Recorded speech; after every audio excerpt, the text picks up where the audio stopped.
Hello everyone, welcome back to my channel Competitive Botany. In this video, you are going to learn gene interactions or interaction of genes. Here I have prepared a brief notes, so I think it will be very much useful to you. So we will start the lecture on gene interactions. So let's see. First point is usually a single gene controls one character. Each gene has two alternative forms known as alleles. Among them, one is dominant and other is recessive. So here you have to understand that single gene that controls single character. So and also that gene has two alternative alleles. Among them, one is dominant, other is recessive. Okay. So I think you understand this. So you already know the classical example of monohybrid cross. There capital T denotes the dominant character, small t denotes the recessive character. So but and that means exception to Mendel. Okay. So but in some cases single character is governed by two or more genes, and every gene affects the expression of other genes involved is known as gene interaction. So you have to understand that single character is governed by two or more genes. First point is single gene controls the one character, but in contrast to that, single character is governed by two or more genes, and also every gene affects the expression of other genes. That means they interact each other. That means they affects the each other's expression. Okay, so that is called gene interaction. Single character is governed by two or more genes and they interact each other. That means they affects the each other's expression. Nothing but gene interaction. So let's see, gene interaction is of two types. So let's see. Allelic gene interaction, non-allelic gene interaction. Okay. Allelic gene interaction and non-allelic gene interaction. Look at the first one. Allelic gene interaction, nothing but interaction between alleles of the same gene. Interaction between alleles of the same gene. Look at the picture. These are the homologous chromosomes. That means this is maternal chromosome, this is paternal chromosome. Come from father, come from mother. Okay. So these two are homologous chromosomes. One allele present on one chromosome, other allele present on other chromosome. They collectively expresses one character. That means here capital A and small a are present. Okay. So capital A is dominant over the small a. That's why capital A character exhibited in the progeny. So you already know that. Okay. Interaction between the alleles of a same gene. That means these two alleles belongs to the same gene. Remember. Okay. So let's see the next one. That is nothing but non-allelic gene interaction. Non-allelic gene interaction, nothing but interaction between alleles of the two different genes. Interaction between alleles of two different genes. That means non-alleles. That means the alleles belongs to two different genes. Here look at the picture. Here these two are the homologous chromosomes and these two are the homologous chromosomes. Okay. So look at the picture. These two belong to one gene. These two belong to one gene. These two alleles are belonging to one gene. These two are belonging to one gene. Here interaction between alleles of two different genes. So A and B, capital A and capital B, they belongs to two different genes. Okay, they interact each other. Then it is called as non-allelic gene interaction. Then it is called as non-allelic gene interaction. Okay, so let's see the examples for allelic gene interaction and non-allelic gene interaction. For allelic gene interaction, incomplete dominance, codominance, overdominance, lethal factor, multiple alleles are the examples. For non-allelic gene interactions, complementary genes, epistatic genes, inhibitory factor, polymorphic gene, duplicate genes are the examples. Okay, so let's see the allelic gene interaction. Allelic gene interaction is nothing but genetic interaction between the alleles of a single gene. Allelic is nothing but the two alleles belong to the same gene.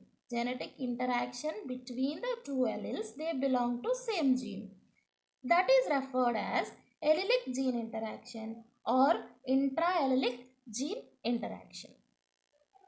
So let's see the first example for allelic gene interaction. That is nothing but incomplete dominance. This is also called as phenotypic blending. This is also called as phenotypic blending. Okay, let's see the first point. Dominant allele may not completely suppress the other allele. Hence, the heterozygote expresses the intermediate phenotype. So, according to incomplete dominance, dominant allele may not completely suppress the other allele. You know, according to Mendel, one allele is dominant over the other. In F1 individuals, it suppresses the recessive allele. Only dominant allele will expresses itself. Okay, so in contrast to that, dominant allele may not completely suppress the other allele, hence the heterozygote expresses intermediate phenotype. Okay, here F1 individual exhibiting the intermediate phenotype. So let's see the next point. Carl Correns reported incomplete dominance in case of flowers of Floroclark plant, nothing but Mirabilis jalapa, snapdragon, Antirrhinum majus. These two are the classical examples for incomplete dominance.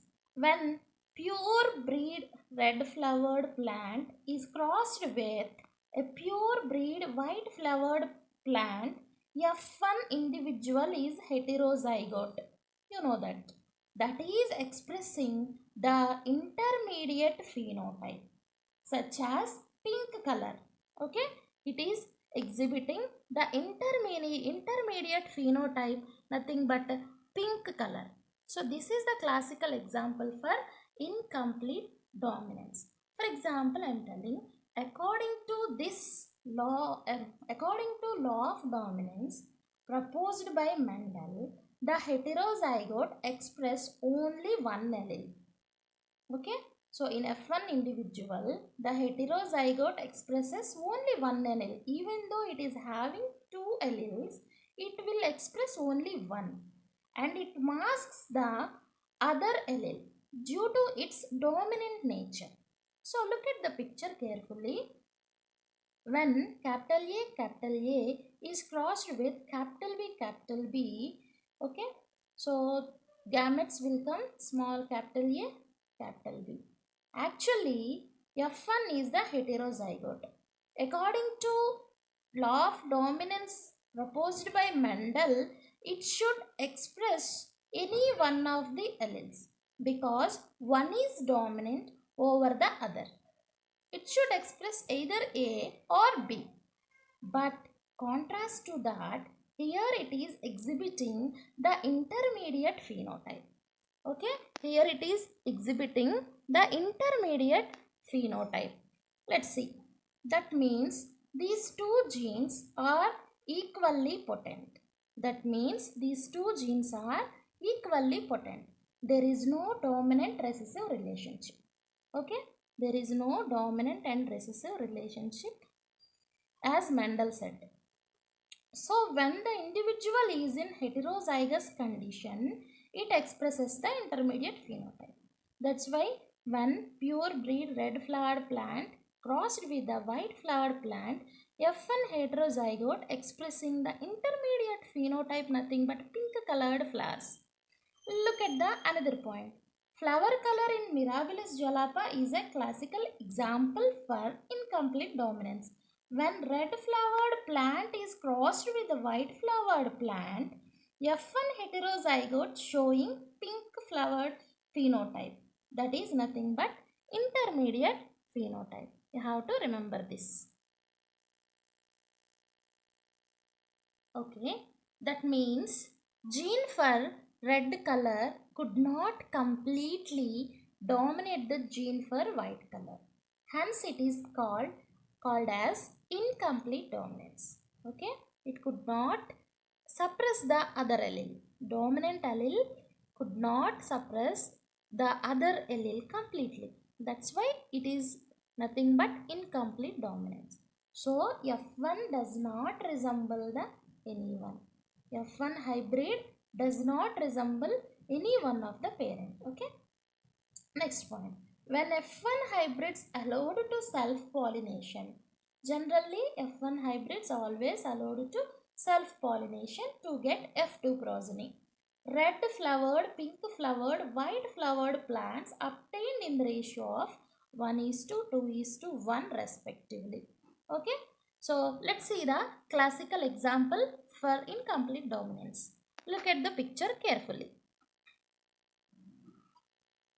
So when red flowered plants were crossed with white flowered plant, gametes will come. R, capital R, gamete will come from smaller gamete will come. Okay. So when they are fused together in F1, they are expressing pink flowers. They are expressing pink flowers in F1 hybrid, which is intermediate character between two parents. Generally, F1 plants are always allowed to self-pollination. F1 plants are always allowed to self-pollination. So self-pollination is nothing but capital R, small r, capital R, small r. That means self-pollination. So for easy understanding, like this I have written. Okay, so let's see. Pink flower plant crossed with again pink flower for your easy understanding. Okay, so let's see. Two gametes will come from each plant. Okay, so this is the Punnett board. Okay, look at the picture carefully. Here also we are going to get 3:1 ratio. So according to Mendel, we are getting 3:1 ratio. Contrast to Mendel, here we are getting 1:2:1. Let's see. Capital R, which is homozygous. That's why always expresses red color. Let's see smaller, capital R, smaller, which is heterozygous. In all heterozygous condition, it will always expresses the intermediate character. Here also capital R, small r, which also expresses the intermediate character. So last one is nothing but homozygous, smaller, nothing but white flowered plants obtained. So let's see here the phenotypic ratio and genotypic ratios are same. Both are same. 1:2:1. One red plant, one red flowered plant, two pink flowers plants obtained. Again one white flowered plant obtained. Let's see the genotypic ratio. Capital R, homozygous red. Capital R, small r, heterozygous pink. Small r, homozygous pink. So this is nothing but incomplete dominance. So in the next video, I will give you another types of gene interactions. Okay, thank you.